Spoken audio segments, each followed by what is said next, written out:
Hello नमस्कार दोस्तों, स्वागत है आप सभी का एजी सिविल इंजीनियरिंग यूट्यूब चैनल में। तो दोस्तों, हमने प्रीवियस लेक्चर्स में सॉइल मैकेनिक्स पढ़ा।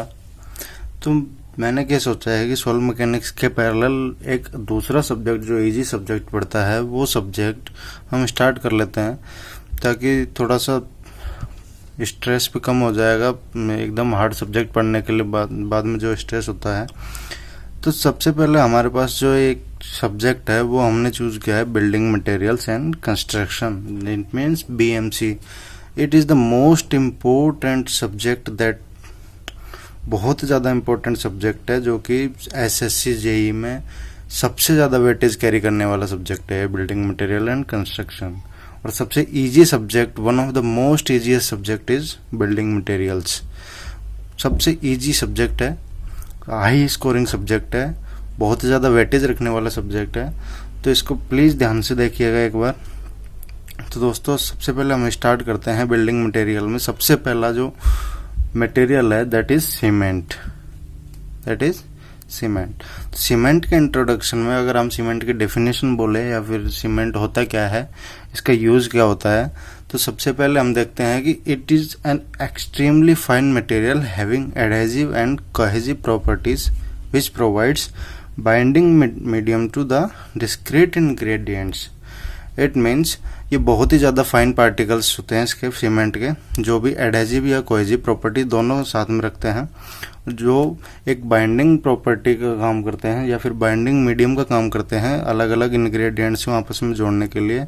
जैसे कि सीमेंट है, वो सैंड है, वाटर है, एग्रीगेट है, उन सबको आपस में मैच करने के लिए या फिर मिक्स करने के लिए, जो एक तरीके से आप टुगेदरली कलेक्ट करने के लिए, जो भी हार्ड करने के लिए जो मटेरियल यूज में लेते हैं उसको हम क्या बोलते हैं, सीमेंट।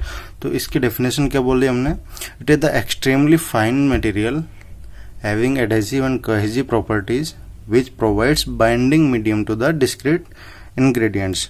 ठीक है दोस्तों, अब सीमेंट मिलता कैसे है, तो it is obtained by the pulverising clinkers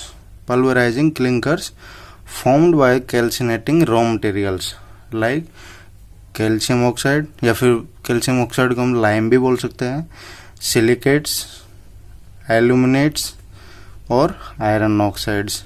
इन सब को अगर इन सब का पल्वराइजेशन करें या फिर कैल्सिनेशन करें, तो पल्वराइजेशन का मीनिंग यहाँ पे सिंपल सा है, क्लिंकर फॉर्म करने का, किसी भी चीज़ को कन्वर्ट करने के लिए।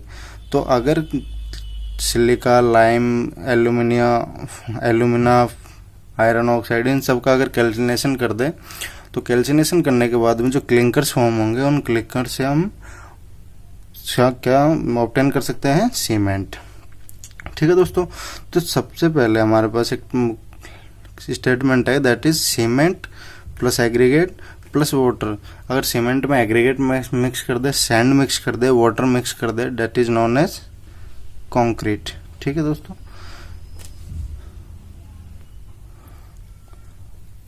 अब हम देखते हैं कि अगर सीमेंट फाइन है, फाइन होने की जगह पे अगर कोर्स हो जाए, अगर फाइन से थोड़ी सी साइज ज़्यादा हो जाए सीमेंट की पार्टिकल्स की, तो क्या होगा। तो फाइन सीमेंट्स का जो भी स्ट्रेंथ, अगर ड्यूरेबिलिटी होती है, वो बहुत ज़्यादा होती है फाइन सीमेंट के लिए। और अगर लार्जर पार्टिकल्स होंगे सीमेंट के, तो वो पार्टिकल्स हाईली स्ट्रेंथ नहीं दे पाएंगे, नहीं प्रोवाइड कर पाएंगे कंक्रीट को, या फिर किसी भी स्ट्रक्चर को ड्यूरेबिलिटी नहीं होगी उस स्ट्रक्चर की। तो हमेशा सीमेंट की फाइन साइज होनी चाहिए, सीमेंट पार्टिकल्स की हमेशा बहुत ही फाइन एग्रीगेट, वो फाइन सीमेंट होना चाहिए।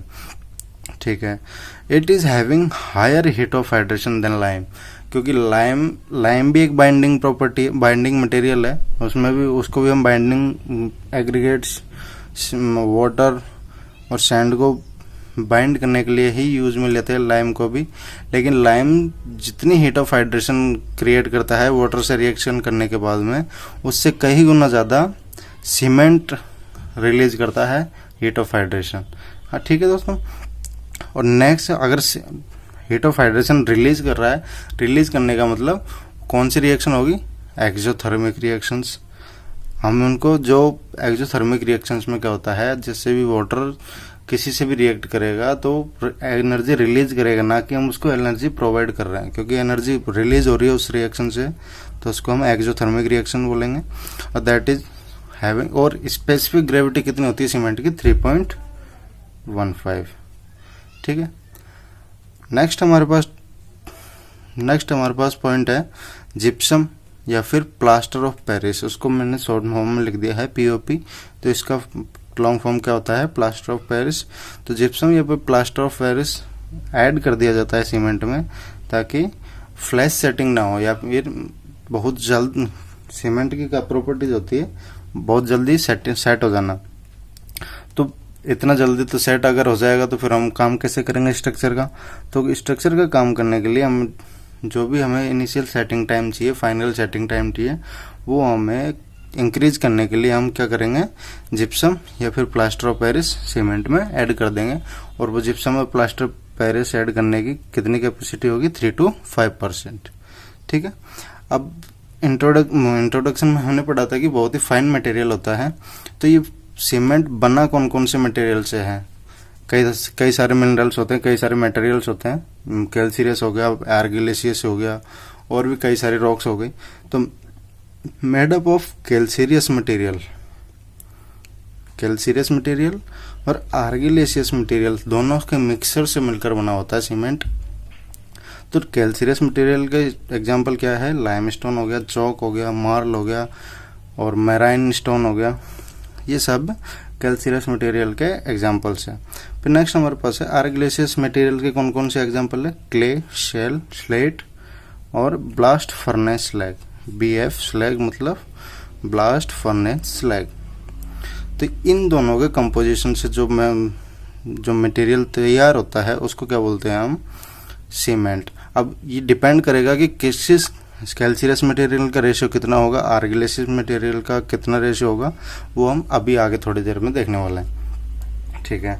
नेक्स्ट हमारे पास पॉइंट जो है, जो आइडियल नेट वेट, जो भी हम weight of 1 bag of cement कितना होता है, जो कि हमेशा फिक्स होता है, हमेशा कांस्टेंट होता है। तो एक सीमेंट बैग का वेट होता है 50 kg। कितना, 50। ठीक है। और उसी सीमेंट के बैग का वॉल्यूम कितना होता है, तो वॉल्यूम होता है 0.035 मीटर क्यूब। ठीक है। आई होप कि आपको गाइज इतना तो आपको अभी समझ में आ गया होगा। तो अभी हम देखते हैं इसका मैन्युफैक्चरिंग ऑफ सीमेंट कि सीमेंट की मैन्युफैक्चरिंग कौन सी प्रोसेस के थ्रू होती है और कैसे होती है। तो सीमेंट की मैन्युफैक्चरिंग में हमने अभी पढ़ा था कि ये कैल्सीरियस और आर्गिलेशियस मटेरियल से मिलकर बना होता है।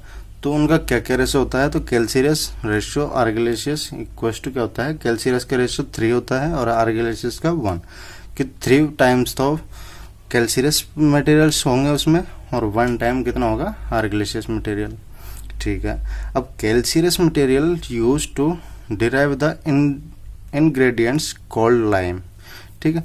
कैल्सीरियस मटेरियल में तो लाइम यूज लिया जाता है, आर्गिलेशियस मटेरियल में सिलिका, एल्यूमिना, आयरन ऑक्साइड, ये सब आर्गिलेशियस मटेरियल के पार्ट्स होते हैं। तो ये सब आर्गिलेशियस मटेरियल कैल्सीरियस मटेरियल का यूज किया जाता है, इसलिए हम इसको पढ़ते हैं। तो नेक्स्ट हमारे पास दोस्तों जो है मैन्युफैक्चरिंग ऑफ सीमेंट पढ़ रहे थे, तो उसमें पहला प्रोसेस है वेट प्रोसेस। इट मीन्स गीला प्रोसेस, वेट को गीला ही बोलेंगे, ऑब्वियस बात है।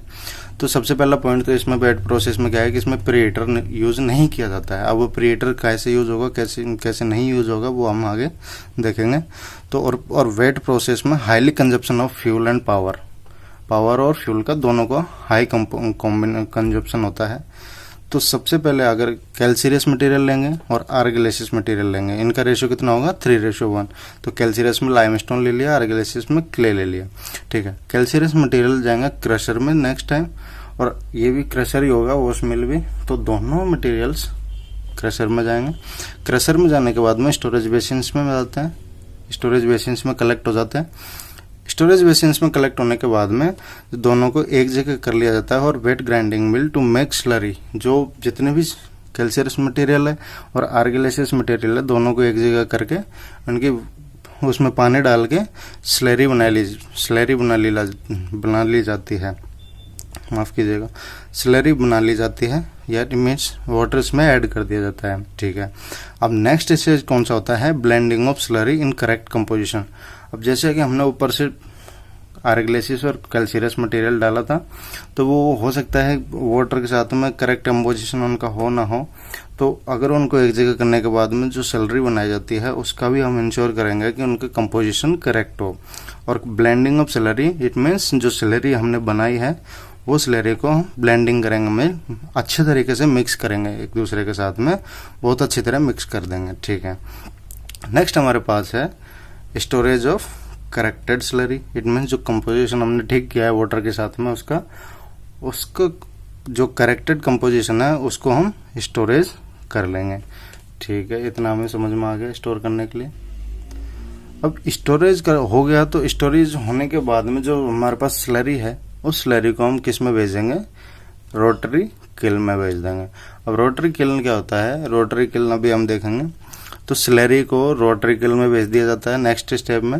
और इसके बाद में जो रोटरी किल्न है उसका काम क्या होता है, स्लरी को जो लिक्विड है उसको क्लिंकर्स की फॉर्म में कन्वर्ट कर देता है। क्लिंकर्स की फॉर्म में यानी छोटी छोटी साइज के वो सॉलिड्स बना देता है। ठीक है, उनको हम क्या बोलते हैं, छोटी छोटी साइज के पार्टिकल्स को क्या बोलेंगे हम, क्लिंकर्स। तो रोटरी किल्न में मेनली क्या होता है, जो स्लरी हमने रोटरी किल्न में भेजी है वो स्लरी रोटरी किल्न में जाके क्लिंकर्स में कन्वर्ट हो जाती है। और क्लिंकर्स में कन्वर्ट होने के बाद में नेक्स्ट स्टेज में क्लिंकर्स वॉल मिल में जाते हैं, या फिर वॉल मिल को हम ट्यूब मिल भी बोल सकते हैं, ट्यूब मिल। ठीक है, अब जब क्लिंकर्स वॉल मिल में या फिर ट्यूब मिल में जाएंगे तो वो बहुत ही फाइन पार्टिकल्स में कन्वर्ट कर लिया जाता है। क्लिंकर्स को बहुत ही फाइन पार्टिकल्स में तोड़ लिया जाता है और उसी टाइम पे हम जिप्सम ऐड करते हैं। अब जिप्सम कितना ऐड करते हैं, quantity wise 2-3% of weight of cement. ठीक है, 2-3% ऑफ जिप्सम उसी टाइम पे ऐड कर लेते हैं जिस टाइम पे ट्यूब मिल या फिर वॉल मिल में क्लिंकर्स ग्राइंड हो रहे हैं। ठीक, अब ग्राइंड होने के बाद में बहुत ही फाइन पार्टिकल्स में कन्वर्ट हो जाएगा या फिर सीमेंट बन जाएगा उसका। तो सीमेंट का सिलोज, या फिर जो हम सिलोज को क्या बोलेंगे, कट्टे बोल सकते हैं, सीमेंट के कट्टे तैयार करते हैं। सीमेंट के कट्टे तैयार करने के बाद में पैकिंग प्लांट में चला जाता है, जहाँ पे सीमेंट के कट्टों में सीमेंट्स को फिल करके उनकी नेट क्वांटिटी और नेट वॉल्यूम के जितना भी फिक्स वॉल्यूम होता है, जो हमने अभी देखा 0.035 मीटर क्यूब उसका वॉल्यूम होता है और 50 kg का वेट होता है, उनके अकॉर्डिंग हम पैकिंग कर लेते हैं। तो वेट प्रोसेस में हमने मेनली वाटर का यूज किया है, इसलिए हम इसको वेट प्रोसेस बोल देते हैं। और अगर हम ड्राई प्रोसेस पढ़ेंगे नेक्स्ट, जो कि टॉपिक है ड्राई प्रोसेस, उस ड्राई प्रोसेस में देखते हैं अभी क्या होता है। अब ड्राई प्रोसेस में क्या होता है कि less use the fuel and power consumption. Wet process में तो हम वाटर यूज कर रहे थे, इसलिए उसका फ्यूल और पावर कंजप्शन दोनों ही बहुत ज्यादा था। ठीक है, इसमें ड्राई प्रोसेस है, इट मीन्स फ्यूल और पावर कंजप्शन दोनों ही कम है। ठीक है, अब calcareous and argillaceous components is reduced in size about 25 mm in a crusher separately in ball mill and tube mill. ठीक है, तो जैसे हमने पढ़ा था वॉल मिल क्या होता है, ट्यूब मिल दोनों एक ही है वैसे। तो उनमें कैल्सीरस और आर्गिलेसियस मटेरियल दोनों कलेक्ट होकर उसमें जाते हैं, वो क्या बोलते हैं उसको, मिक्स होने के लिए।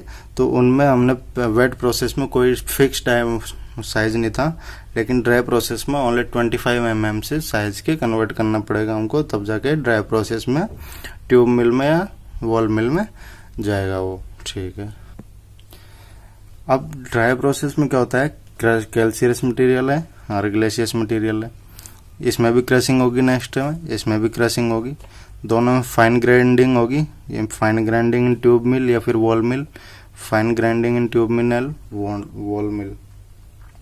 ठीक है, अब दोनों फाइन ग्राइंडिंग होने के बाद में स्टोरेज बेसिन में चला जाएगा। यहाँ पे भी आर्गिलेसियस मटेरियल स्टोरेज बेसिन में चला जाएगा। दोनों स्टोरेज बेसिन में जाने के बाद में अगर दोनों को एक साथ मिक्स कर दिया जाए तो मिक्सिंग इन करेक्ट प्रोपोर्शनल्स, दोनों को करेक्ट प्रोपोर्शंस में, मतलब जितना 3:1 का हमने प्रोपोर्शन लिया था उसी रेशियो में यहाँ पे मिक्स कर दिया जाएगा। ये इनकरेक्ट है।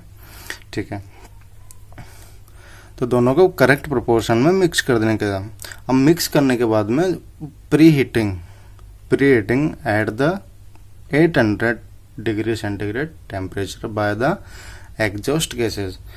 अब प्री हीट कर देंगे, जैसे कि हमने अभी पढ़ा था, इसमें वेट प्रोसेस में प्री हीटर की यूज नहीं होती, लेकिन ड्राई प्रोसेस में ऑलवेज नीडेड प्री हीटर। तो प्री हीटिंग किया जाता है 800 डिग्री सेंटीग्रेड पे टेम्परेचर पे, ठीक है। अब प्री हीट करने के बाद में storage tank for raw mix, जो भी हमने रॉ मटेरियल मिक्स किया था यहाँ पे मिक्सिंग इन करेक्ट प्रोपोर्शंस 3:1 में, तो उसको प्री हीट किया, हीट करने 800 डिग्री सेंटीग्रेड पे, और हीट करने के बाद में स्टोरेज टैंक में स्टोर कर लिया। अब स्टोर करने के बाद में फेड टू रोटरिकल। अब जैसे जो हमने रो मिक्स को एक जगह स्टोर किया था स्टोरेज टैंक में, अब स्टोर करने के बाद में उसको रोटरिकल में भेजेंगे। रोटरिकल में जाने के बाद में रोटरिकल का काम क्या होता है, क्लिंकर्स में फॉर्म कर देना, जो भी पार्टिकल्स हैं उनको क्लिंकर्स में फॉर्म कर दिया। क्लिंकर्स में फिर क्लिंकर्स को वॉल मिल में भेज दिया, वॉल मिल में क्लिंकर्स फाइन पार्टिकल्स में जाके कन्वर्ट हो जाएंगे। अब फाइन पार्टिकल्स में जाके कन्वर्ट होंगे, उसी टाइम पे हम जिप्सम ऐड कर देंगे 2 और 3%, जितना भी हम ऐड करना चाहे 2 और 3% के बीच में, वहाँ पे हम जिप्सम ऐड कर देंगे ताकि उसका इनिशियल सेटिंग टाइम इंक्रीज रहे, या फिर जल्दी सेट ना हो, फ्लैश सेटिंग ना हो उसकी। फिर उसको सीमेंट के कट्टों में पैक कर दिया जाएगा पैकिंग प्लांट में जाके, ठीक है। तो ये था हमारा ड्राई प्रोसेस। अब वेट प्रोसेस और ड्राई प्रोसेस में ओनली डिफरेंस इज वाटर का डिफरेंस है। वेट प्रोसेस में वाटर यूज में ले रहते हैं, वाटर यूज में लेंगे तो उसकी स्लरी बनाएंगे, स्लरी बनाएंगे तो उसको रोटरी किल में भेजेंगे, रोटरी किल में भेजने के बाद में उसके क्लिंकर्स फॉर्म हो जाएंगे, क्लिंकर्स को फिर बॉल मिल में भेज देंगे, बॉल मिल में, और वहां से क्लिंकर्स सीमेंट पार्टिकल्स में कन्वर्ट हो जाएंगे, या फिर बहुत सीमेंट में कन्वर्ट हो जाएगा और उसको पैक कर दिया जाएगा। वही ड्राई प्रोसेस में होगा।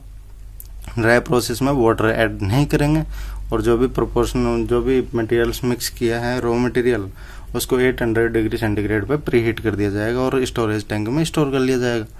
स्टोर करने के बाद उसके क्लिंकर्स बनेंगे, क्लिंकर्स को रोटरी किल में भेज दिया जाएगा, बॉल मिल में भेज दिया जाएगा। बॉल मिल में भेजने के बाद में सीमेंट में कन्वर्ट कर देंगे, वहाँ पे हम 2-3% जिप्सम ऐड कर देंगे ताकि उसके इनिशियल सेटिंग टाइम इंक्रीज रहे, बहुत जल्दी फ्लैश सेट ना हो वो, ठीक है।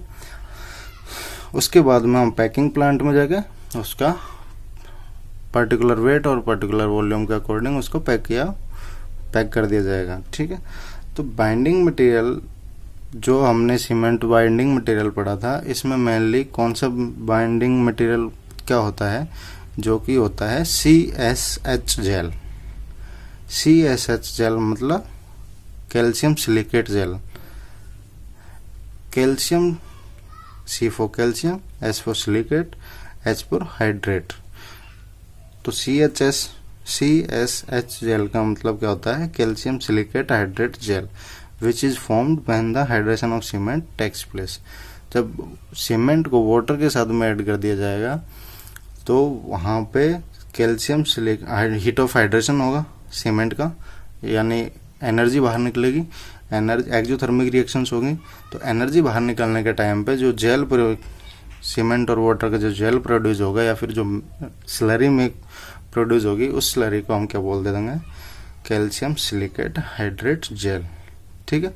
इस जेल के अकॉर्डिंग, इस जेल की वजह से हम किसी भी मटेरियल को, एग्रीगेट को, सैंड को सीमेंट के साथ में मिक्स करने में कामयाब होते हैं, ठीक है। और इसी से स्ट्रक्चर का निर्माण होता है, और स्ट्रक्चर कई मतलब बहुत ज़्यादा नेक्स्ट टाइम तक हार्ड रहता है, या फिर स्टेबल रहता है, ड्यूरेबल रहता है। तो और हाँ, सीमेंट में retarder is mixture which is used to delay the setting time of cement, ठीक है। जो सेटिंग टाइम ऑफ सीमेंट है उसको डिले करने के लिए हम रिटार्डर का यूज में लेते हैं। रिटार्डर को सीमेंट में मिक्स कर देंगे तो उससे सीमेंट का जो सेटिंग टाइम है वो कम हो जाएगा। तो दोस्तों, हमने आज पढ़ा सीमेंट के बारे में, सीमेंट का कैसे मैन्युफैक्चरिंग होगी, कौन कौन से कंपोनेंट्स इसमें यूज लिया जाता है, कैल्सीरियस कंपोनेंट और आर्गिलेसियस कंपोनेंट, उनका रेशियोज क्या क्या होता है, कौन से रेशियो के अकॉर्डिंग लिया जाता है, उसका मैन्युफैक्चरिंग के कौन कौन से प्रोसेस होते हैं। 2 प्रोसेस हमने देखा, wet process and dry process. Wet process में ड्यू टू वाटर उसको हम वेट बोल देंगे, और ड्यू टू उसमें दूसरे प्रोसेस में वाटर ऐड नहीं करते हैं, उसको प्री हीट कर देते हैं 800 डिग्री सेंटीग्रेड पे, तो उसको हम ड्राई प्रोसेस बोल देंगे। तो आई होप कि दोस्तों आपको यहाँ तक का जो वीडियो है बहुत अच्छा लगा होगा, और आपको वीडियो अच्छा लगे तो please like share and comment ज़रूर करिएगा। प्लीज़ चैनल को ज़रूर सब्सक्राइब कर लिए ताकि आने वाले जितने भी वीडियो उनके नोटिफिकेशन आपको सबसे पहले मिले। तो दोस्तों नेक्स्ट हम देखेंगे how many types of cement, वो नेक्स्ट लेक्चर में देखेंगे। तब तक के लिए have a nice day. Thank you so much, thank you for watching.